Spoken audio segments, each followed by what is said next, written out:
Hello, World Civilization class. Welcome to week 6. And I hope all of you are doing all right. Many of my students, many of you out there are dealing with another wave of COVID, other issues. I kind of got hit with some unexpected issues as well. I always understand how life happens and creates challenges to be the person, working, doing the homework or giving the homework. Okay.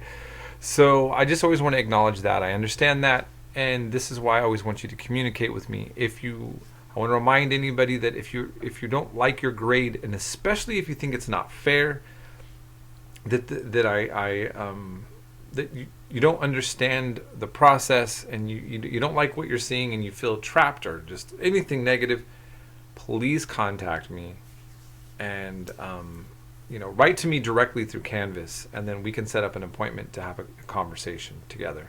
And everything can be resolved through communication. Really, it really can. Okay, so I just want to encourage that.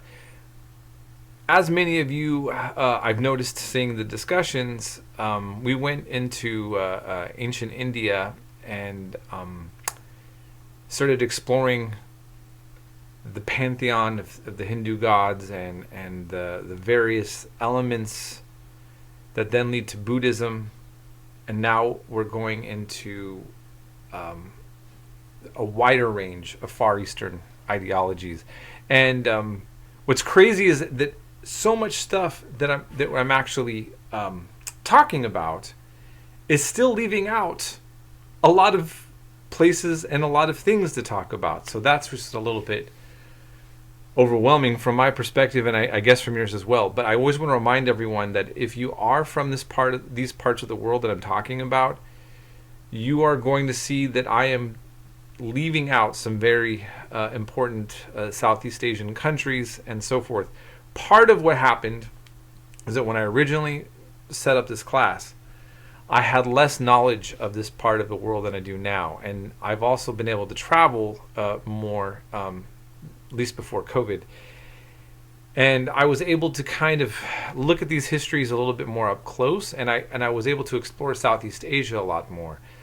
But the other problem is that I haven't figured out how to make time to fit in any more information to some of my various sections. So as I keep building on my knowledge of Islam, building on my knowledge of more of Christianity, of Asia, some other part of the world, some other culture, well, that's awesome to always keep learning, but then I'm always like, well, but where do I fit it in? And so now I see that some things are not as complete as I would like, or maybe I would word things a little bit different.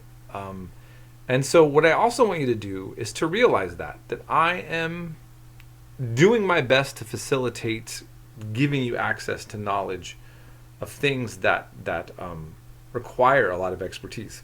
Excuse me.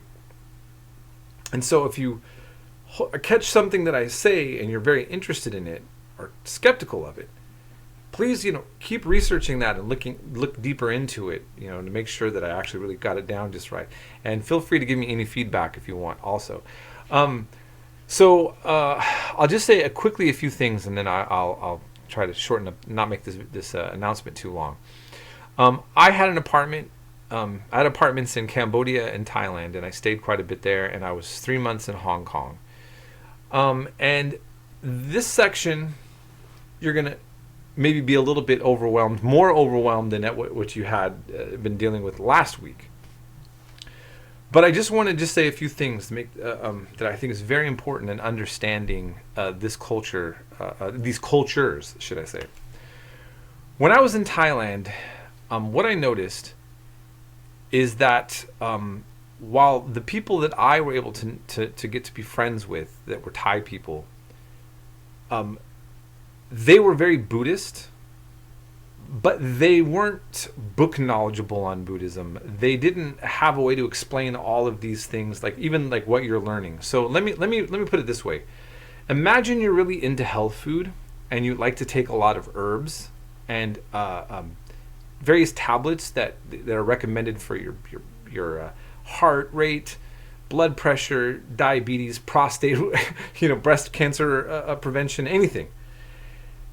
So you really are into taking those pills. Some people, they become experts on the ingredients. They want to talk about the ingredients. Did you know that this particular ingredient is what actually gets you healthy or not?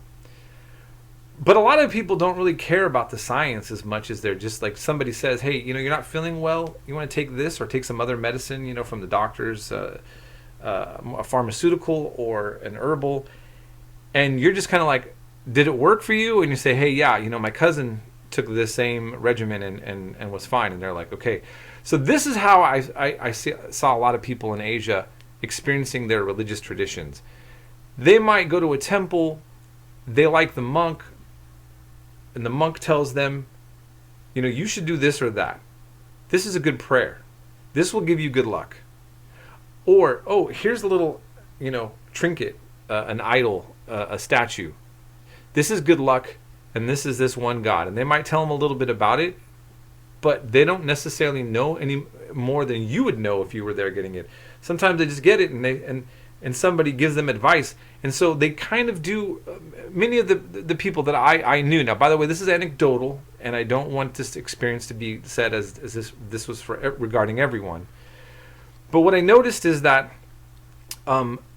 there, because there's not like a personal God, and they're not praying to a God that they think is listening to everything that they say and thinking of and hearing their thoughts, there is a kind of a universe that has a set of practices and ideas that take place that are going to get you tapped into the good zone, right?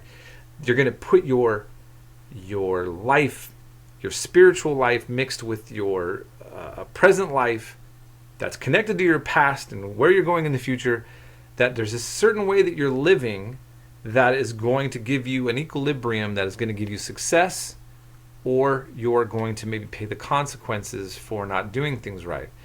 So by respecting the Buddha, by respecting some, like the monks, by respecting some practices, or listening to good advice, those things put you on the right path.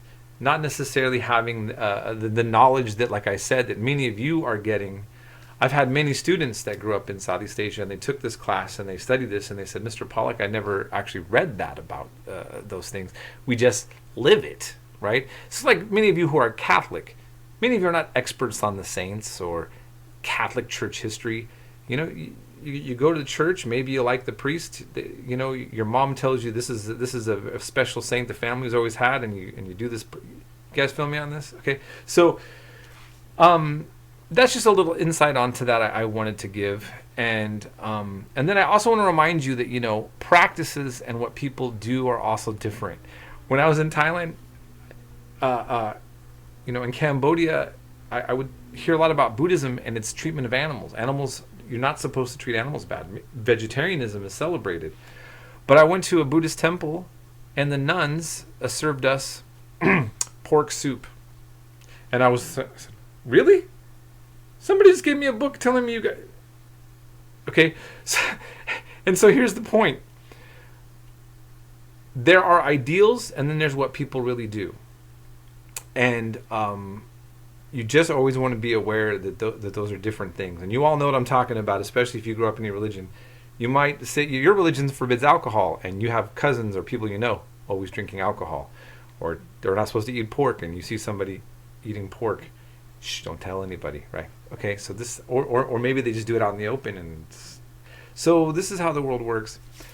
Last thing I want to say, that what you should really get from all of this too is that a lot of these cultures do syncretic religions. They blend a lot, and so the lines become blurred between like what religion is practicing. So sometimes people might even practice a form of Islam or Christianity in some parts of the world that we're looking at, and we're not really covering that in this section, that would look very unfamiliar to you as a Christian or a Muslim. You would say, wait a minute, that looks more like something else. And it's very common for people in those phases to just embrace whatever they want. But unfortunately, also, like you're seeing in the two videos that I just posted, Hinduism and Buddhism can also have its own form of identity politics that can be very violent and very cruel and very deadly. And so while you think of Hinduism as a much more tolerant religion, right now India is actually going through a very extreme form of political far-right kind of nationalist identity politics that is bad for Muslims in particular, but actually even Christians and other minority groups are dealing with a lot of hardships there right now. And sometimes, like in Myanmar, the Buddhist monks have also kind of did some of the same practices that we see in other religions. One thing that here's the last thing I'll say. All religions, if you ask, are they peaceful or are they violent? History shows that every society, every culture has shown that their religion can be violent or peaceful. I mean, that's not a cop-out. That's not a political answer. That's not me being some, liberal, oh, we're all the same. No, I'm just telling you, like, historically, like, just take a look. Every civilization, whatever, no matter how much you talk about peace or love or talk about war, you're going to see that in those societies and those cultures, there's times where things are more tolerant and accepting, and then there's a lack of tolerance, mob violence, sectarianism, tribalism, all of that. So I don't know, think about what I'm saying and then just use that lens and see if what I'm saying is right or wrong. I think I know what you're going to see. But, that is a very balanced way of looking at the universe because it's empirical. It's all there in historical data. Okay? On that note, have a great rest of your week, and we'll be in contact if you need anything.